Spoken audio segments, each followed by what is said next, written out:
بسم اللہ الرحمن الرحیم۔ السلام علیکم۔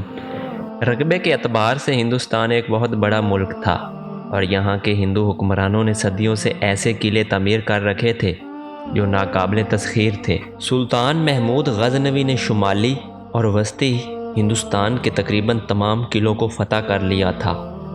آخری بڑا حملہ سلطان محمود غزنوی نے 1024 کو سومناتھ پر کیا۔ سومناتھ کا قلعہ نہایت مضبوط اور مستحکم تھا۔ اس کے 3 طرف دریا اور ایک جانب گہری خندق تھی۔ اس قلعے کو فتح کرنا انتہائی دشوار تھا۔ اس کے اطراف میں راجپوتوں کی 27 ریاستیں تھیں جو سب کی سب سومناتھ کے محافظ تھے۔ سلطان محمود غزنوی کی فوجیں ملتان کے راستے سومناتھ پر حملہ آور ہوئیں۔ وہ اپنے لشکر میں 3000 مجاہدین اور 20,012 دری اونٹوں کا اضافہ کر کے غزنی سے نکلا اور 15 رمضان کو ملتان پہنچ گیا۔ وہ گرم و خشک صحراؤں کو روندتا ہوا اجمیر پہنچا اور وہاں چند دن قیام کرنے کے بعد آگے روانہ ہو گیا۔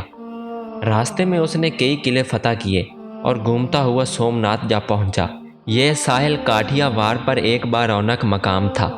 شہر کے وسط میں ایک عظیم الشان مندر تھا جس کی چوٹیاں آسمان سے باتیں کر رہی تھیں اور دریا کا پانی اس کی دیواروں سے ٹکرا رہا تھا۔ اسلامی لشکر کے قریب پہنچتے ہی ہزاروں پجاری فصیل قلعے کی بلند و بالا دیوار پر آ کر کھڑے ہو گئے اور پکار پکار کر کہنے لگے، ہمارا معبود اس لیے تمہیں یہاں لایا ہے کہ سب کو ایک دم ہلاک کر دو۔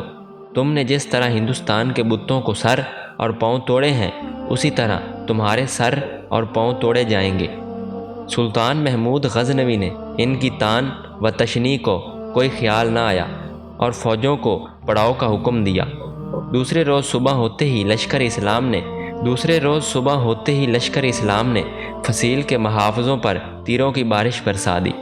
ہندو سپاہیوں کی ایک بڑی تعداد زخمی ہوئی تو انہوں نے فصیل خالی کر دی اور سومناتھ کے بت کے سامنے جا کر گرے، گڑ گڑا کر رونے لگے اور اپنے معبود سے مدد مانگنے لگے۔ ادھر مسلمانوں نے فصیل خالی دیکھی تو سیڑھیاں لگا کر فصیل پر چڑھ گئے اور مندر کے در و دیوار اللہ اکبر کے فلک شگاف نعروں سے گونج اٹھے۔ یہ منظر دیکھ کر ہندو سپاہیوں کو غیرت آئی اور تلواریں سونت کر مقابلے پر آ گئے۔ شام تک دست بدست لڑائی ہوتی رہی اور اندھیرا چھانے پر دونوں فوجیں اپنے اپنے مقام پر واپس آ گئی۔ تیسرے روز مسلمانوں نے پوری قوت سے حملہ کیا مگر اطراف کے راجاؤں کی فوجوں نے ان کو آگے نہ بڑھنے دیا۔ بڑا سخت مارکا ہوا مگر جنگ کا فیصلہ نہ ہو سکا اور شام ہو گئی۔ اب ہندوؤں کی تعداد بہت بڑھ گئی تھی۔ چوتھے روز انہوں نے قلعے سے نکل کر اسلامی لشکر پر حملہ کر دیا اور مسلمانوں کو گھیرے میں لینے کی کوشش کی، لیکن سلطان محمود غزنوی کی جنگی تدبیروں سے وہ اپنے مقصد میں کامیاب نہ ہو سکے۔ جنگ اپنے عروج پر تھی۔ ہندو سر دڑ کی بازی لگا رہے تھے۔ پجاری اشلوک اور منتر پڑھ پڑھ کر مسلمانوں کو للکار رہے تھے۔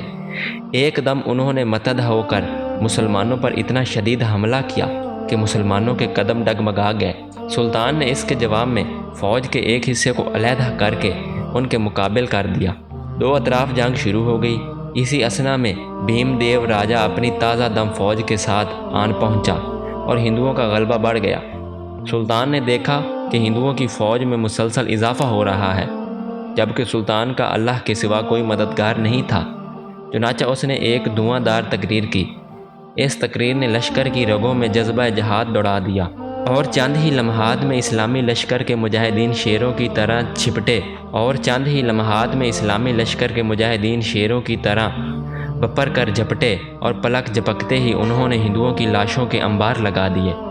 بھیم دیو راجہ کے لشکر کے 5-6 ہزار سپاہی ایک ہی حملے میں زمین پر گر کر تڑپنے لگے اور اسلام کے شیروں نے دوسری مرتبہ پھر حملہ کیا تو دشمن کو ٹھہرنا دشوار ہو گیا۔ بھیم دیو راجہ سپاہیوں کو بھاگتے دیکھ کر خود بھی بھاگ گیا۔ ہندو لشکر جو قلعوں کو بچانے کے لیے لڑ رہا تھا راجاؤں کا یہ حال دیکھ کر گھبرا گیا اور دریا کی طرف دروازوں سے نکل کر بھاگنے لگا۔ مسلمانوں نے بھاگتے ہوئے ہندوؤں کا تعاقب کیا اور اس کی کثیر تعداد کو دریا میں ڈبو دیا اور جہنم وصل کیا۔ مکمل فتح کے بعد سلطان محمود غزنوی مجاہدین کی ایک جماعت کو لے کر قلعے میں داخل ہوا۔ عمارت کو دیکھتا بھالتا وہ اس حصے میں جا پہنچا جس کی چھت 56 ستونوں پر کھڑی تھی اور اس کے اندر سومناتھ کا بت نصب تھا۔ سلطان نے پتھر کے 5 گز لمبے ہندوؤں کے اس چھوٹے خدا کو توڑنا چاہا تو پجاریوں نے ہاتھ باندھ کر التجا کی کہ اس کو نہ توڑیں اور اس کے بدلے میں ہم سے جتنی چاہیں دولت اور ہیرے جواہرات لے لیں، لیکن سلطان کی غیرت ایمانی نے یہ گوارا نہ کیا، یہ پیشکش قبول نہ کی، اور یہ کہہ کر کہ میں محمود بت فروش نہیں بت شکن کہلانا پسند کرتا ہوں، زور کی ضرب لگائی اور پتھر سے بنے سومناتھ کے بت اور ہندوؤں کے چھوٹے خدا کو پاش پاش کر دیا۔